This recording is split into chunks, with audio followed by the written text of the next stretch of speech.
the third law of inheritance, that is the law of the segregation. The law of segregation states that each individual or each organism have two alleles, right? The individuals have two alleles for one character, for a character, right? So those two alleles can segregate or can separate each other during a formation of gametes. By that, each gamete contains only one allele. Okay, that is nothing but the law of segregation. Okay, it states that each organisms possess two alleles for a particular character, right? So particular character is controlled by a pair of alleles, right? And at the time of gamete formation, each allele, okay, out of two alleles, each alleles can separate or segregate each other. Means they can separate each other. Earlier they are in one place, right? So during the formation of gametes, what happens? They can separate, they can segregate each other. Okay, segregate into each gamete means that each gamete contains only carry the one allele. So that is nothing but the law of segregation. Also, this law of segregation can be called as the law of purity of gametes or law of purity, right? So here what happens for example, in monohybrid, what happens? In monohybrid, in F1 generation, we got a heterozygous offspring, right? So that is the capital T, small t, which represents the tall P plant, right? So in this case, it is the heterozygous condition, right? So when you cross this F1 with another F1, right? So that is the F1 cross with F1. Okay, what happens? This is capital T, this is small t, crossed with another capital T and that's small t. Okay, so these are the parents, right? So this is the P which represents the parents, and the gametes and genes, these are the parents, tall and tall, and these are the gametes, capital T, small t. So these are the genes, capital T, small t, and gametes. Okay, so here these are the heterozygous condition, right? They have the different kinds of alleles or different kind of alternative form of alleles which controls the one character. Okay, so this is one allele and this is one allele, right? So this is one and this is one. Okay, so both represent the different characters. Sorry, they both represent the alternative forms of character. Okay, character is only one, that is height of the plant. Okay, so here this capital T may be segregated into one gamete, right? And this small t can be segregated into one gamete, right? And same here, capital T and small t. Okay, so what happens here during formation of gametes, right? So gametes, during formation of gametes, what happens? This pair, okay, the pair will be segregated separately. This is one, this is one. This capital T segregate into one gamete, okay, and this small t segregate into one gamete, and this capital T segregate into one gamete, and this small t segregate into one gamete, right? So each organism possesses two alleles. Let us consider this is the one allele, okay, the allele for the character, right? Because allele for the character, during formation of gametes they can separate each other. Okay, so this capital T1 separate it from the small t, right? And this small t separate from the capital T. So this is nothing but the law of segregation. Means segregation is nothing but the separation. When a hybrid having the alleles, those alleles can separate independent, they can separate from each other, they can segregate from each other during formation of the gametes. This is nothing but the law of segregation, right? So when you make a cross between these two, it should be capital T, and capital T small t, and this should be small t capital T and small t, right? So what will be the phenotypic ratio? It means, so phenotypic possibility is that capital T is always dominant, right? So both in these cases it is homozygous condition because both have the same alleles, right? That is capital T, which represents tall pea plant. Okay. And in this case, capital T, small t. Capital T is dominant over small t, right? So that's why it is also tall plant. And small t, capital T, or you can also write as capital T, small t. Not a problem. Okay. So here, capital T is dominant over small t. That's why it should be tall plant, right? And here, both are small t, There is no presence of dominant allele or dominant gene. Okay. So it should be dwarf plant, right? Okay. If you see the phenotypic ratio,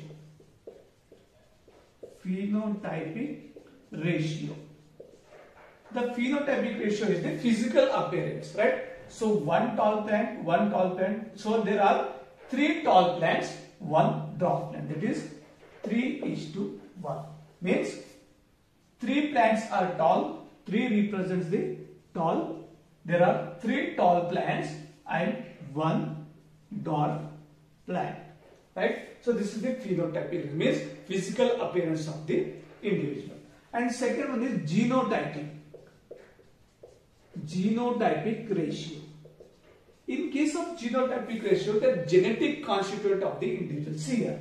So capital T is only one here. Out of 4, we have count the capital T genotype. We have only one capital T genotype. That's why it is 1. Capital T small t. There are 2 genetic constitution of capital T small t, right? So this is 1:2, 2:2, and small t genetic constitution. Among 4, we have only one small t genetic constitution, right? That's why it is again 1.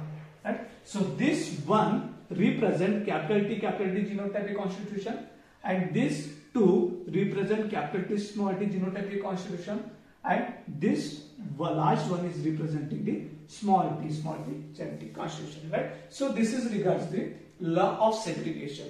Both law of dominance and law of segregation can be determined by the monohybrid cross.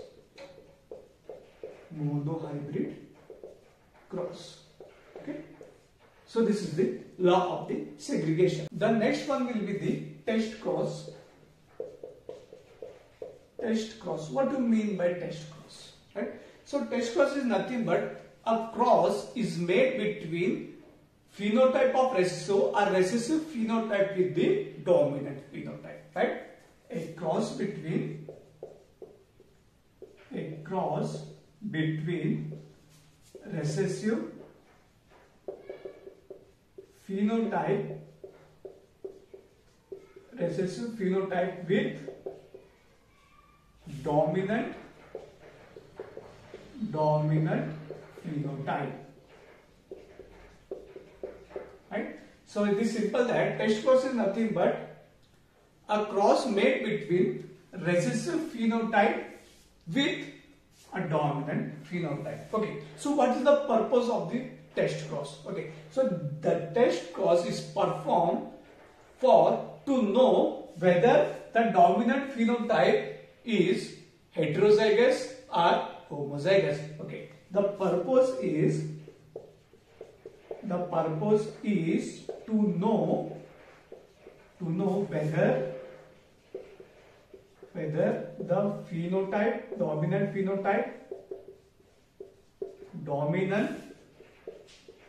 phenotype is homozygous or heterozygous, right?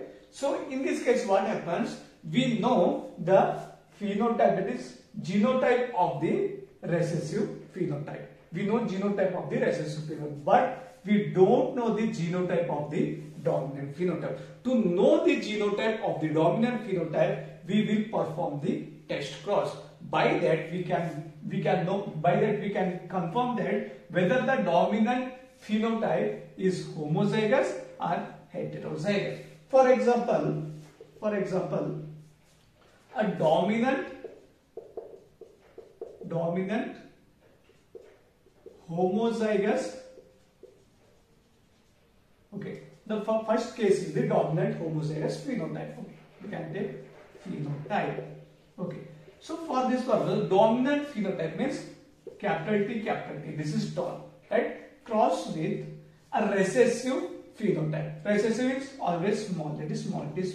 Okay, so when this dominant gives only one gamete, because this is homozygous condition, that condition is the homozygous condition, right? When you take only one allele, one gene among the two alleles, this is nothing but the homozygous condition.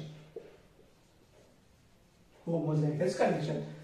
The individuals at homozygous condition will give only one type of gamete. Only one type of gamete. Okay.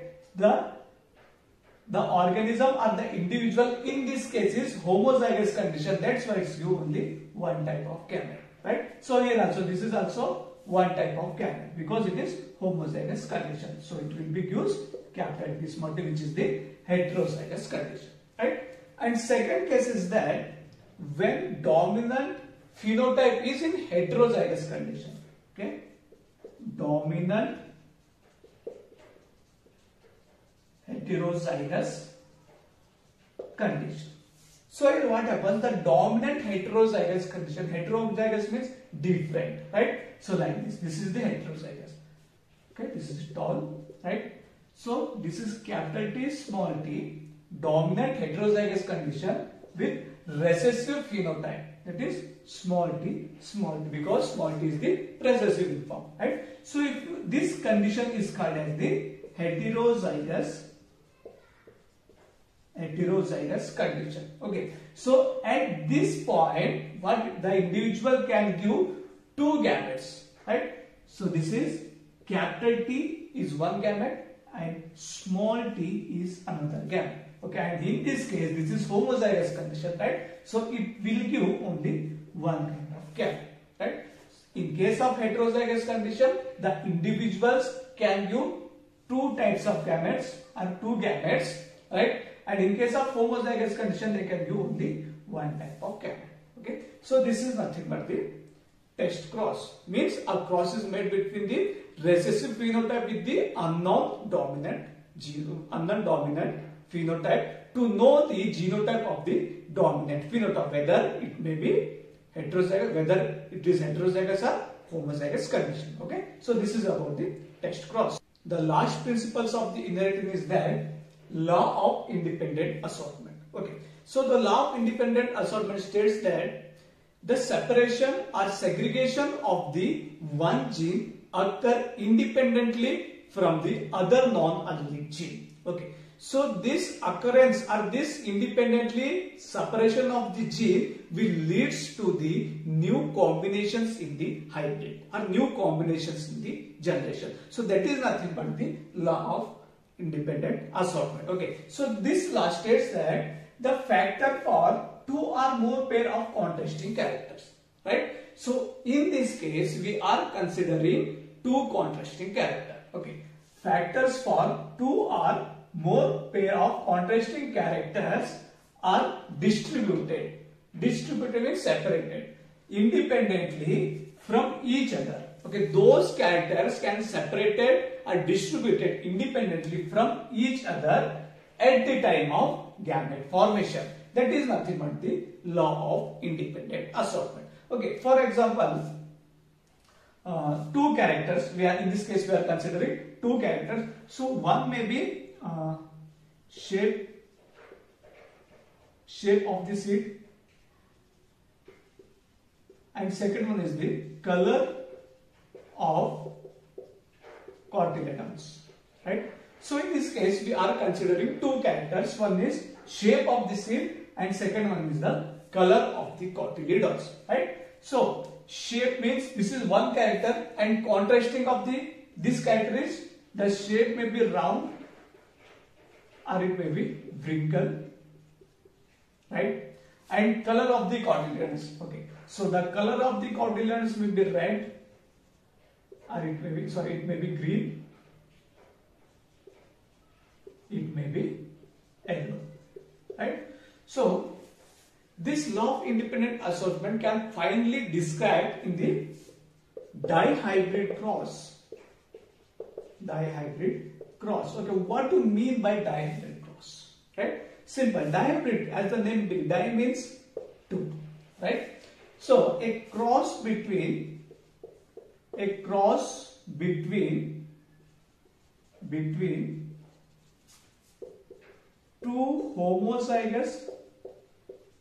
two homozygous individuals differ in two contrasting character.